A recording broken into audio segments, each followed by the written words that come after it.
Hello everyone, আজকে আরেকটি নতুন রেসিপি নিয়ে আপনাদের সামনে হাজির হয়ে গেছি। আজকে আমি আপনাদের জন্য নিয়ে এসেছি হাঁসের মাংসের একটি রেসিপি। অনেকেই হাঁসের মাংস গন্ধর কারণে খেতে চায় না বা অনেকে পছন্দ করলেও ঠিকমতো রান্না করতে পারে না। আজকে খুব সিম্পলভাবে রেসিপিটা শেয়ার করব। এখানে 2টা হাঁস পরিষ্কার করে আমি কেটে নিয়েছি। এখানে কিছু মশলা এখন দিয়ে মেখে নেব। প্রথমে দিয়ে দিলাম হলুদ গুঁড়ো, আমি 1 চামচ হলুদ গুঁড়ো দিয়েছি। সাথে আমি ঝালের জন্য দিয়ে দেবো শুকনো মরিচের গুঁড়ো। শুকনো মরিচের গুঁড়ো একটু বেশি দিয়েছি, এখানে 1.5 চামচের মতো শুকনো মরিচের গুঁড়ো দিয়েছি, কারণ ঝালটা একটু বেশি হলে পরে খেতে ভালো লাগে। স্পেশালি হাঁসের মাংসটা আমার কাছে মনে হয় ঝালটা একটু বেশি হলে পরেই খেতে ভালো লাগে। আপনারা অবশ্যই আপনাদের টেস্ট অনুযায়ী দিবেন। দিয়ে দিলাম ধনে গুঁড়ো, এটা কিন্তু ভাজা ধনে গুঁড়ো আমি দিয়েছি 1 চামচ। সাথে আমি দিয়ে দিলাম 1/2 চামচের মতো গরম মশলার গুঁড়ো।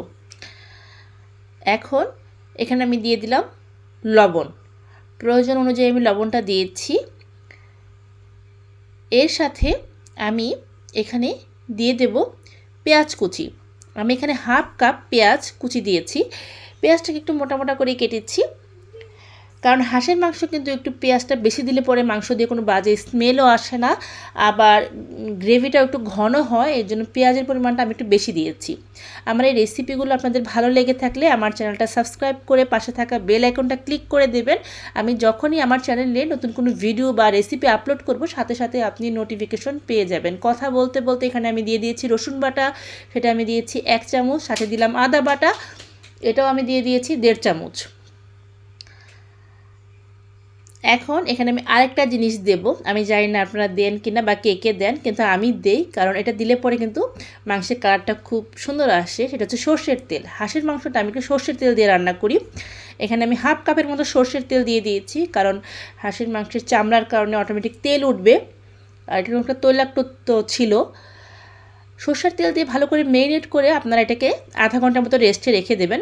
আমি এখানে দিয়ে দিলাম 2-3টা তেজপাতা। সর্ষের তেল দিয়ে মাংসটা যদি মেরিনেট করা হয় তাহলে মাংস দিয়ে কোনো বাজে স্মেল আসে না। যারা হাঁসের মাংস খেতে পারেন না বা স্মেলের কারণে পছন্দ করেন না, তারা সর্ষের তেল দিয়ে মাংসটা রান্না করবেন। এখানে আমি দিয়ে দিলাম আস্ত জিরা, আমি 1 চামচের মতো আস্ত জিরা দিয়ে দিলাম। মাংসটা মেরিনেট করছি, এখনই আমি জিরা এবং তেজপাতাটা দিয়ে দিচ্ছি। সাথে দিয়ে দেবো দারচিনি, আমি আস্ত 4-5টার মতো দারচিনি স্টিক দিয়ে দিলাম।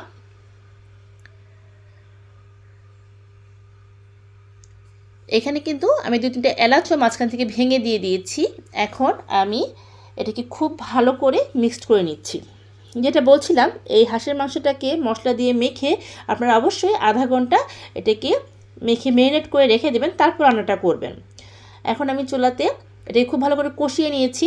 দেখুন, মাংসটা যদি ভালো হয় তাহলে কিন্তু কষানোর সময় দেখবেন অনেকটা তেল বের হয়ে আসছে। আমার এই মাংসটা কিন্তু অনেকটাই ভালো ছিল, মানে চামড়ায় অনেকটা তেল ছিল, এই জন্য আমি 1/2 কাপের মতো তেল দিয়েছি, তারপরেও কিন্তু অনেক তেল উঠে গেছে। আর যদি দেখেন মাংস দিয়ে তেল কম উঠেছে, সেই ক্ষেত্রে অবশ্যই তেলের পরিমাণটা একটু বেশি করে দেবেন। মাংস কিন্তু শুধু হাঁসের মাংস বলে বলছি না, যে কোনো মাংসই কষানোর সময় কিন্তু আপনারা একটু ভালো করে সময় নিয়ে কষাবেন, তাতে করে মাংসের যে একটা কাঁচা স্মেল অনেক সময় কিন্তু রান্নার পর চলে আসে, এটা মানে খেতে খুবই বাজে লাগে, অনেক সময় খাওয়াই যায় না। এই জন্য মাংসটাকে ভালো করে কষিয়ে তারপর রান্না করবেন। আর সবচেয়ে ভালো হয় যদি বাটা মশলায় রান্না করতে পারেন, যদিও আজকে আমি গুঁড়ো মশলায় রান্না করেছি।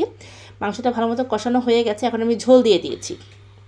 হাঁসের মাংস সিদ্ধ হতে অনেক সময় লাগে ভিউয়ার্স, এই জন্য আমি একটু বেশি পরিমাণে ঝোল দিয়েছি। মাংসটা একটু নরম হবে, খেতে ভালো লাগবে। এখন এটাকে 30 থেকে 40 মিনিট আমি এটাকে রান্না করব। হাই হিটে রান্না করেছি। নামানোর আগে একটু ভাজা জিরে গুঁড়ো দিয়েছি আর 1 চামচ ঘি দিয়েছি। এবার এটাকে আমি প্লেটে সার্ভ করে নিয়েছি। হয়ে গেল আমার হাঁসের মাংসের তরকারি। যারা গন্ধ ছাড়া হাঁসের মাংস রান্না করতে চান, এইভাবে রেসিপিটা ফলো করবেন, আশা করি ভালো লাগবে।